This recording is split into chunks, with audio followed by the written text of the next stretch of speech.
સુરતમાં ટેમ્પો ચાલકે ફ્રૂટની લારી 3 વાહનને ટક્કર મારી. સીસીટીવી ફૂટેજ સામે આવ્યા છે. વૃદ્ધા ઉછળીને વાહન સાથે અથડાયા હતા.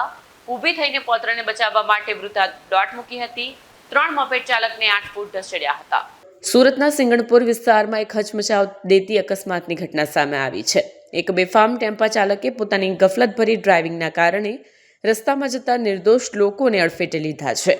આ સમગ્ર ઘટનાના સીસીટીવી પણ સામે આવ્યા છે, જેમાં ટેમ્પો ચાલક ફ્રૂટની લારી લઈને જતી વૃદ્ધા અને તેના પૌત્ર તેમજ એક મહિલા ચાલક સહિત 3 વાહનોને અડફેટે લેતો જોવા મળે છે.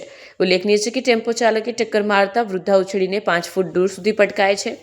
ત્યારબાદ ટેમ્પા ચાલકે અન્ય 3 વાહનોને અડફેટે લીધા હતા, જેમાં એક મહિલા ચાલક સહિત 3 વાહન ચાલકોને 8 ફૂટ દૂર સુધી ધસેડે છે. આ દરમિયાન પૌત્રને બચાવવા વૃદ્ધા દોટ મૂકતા પણ જોવા મળે છે.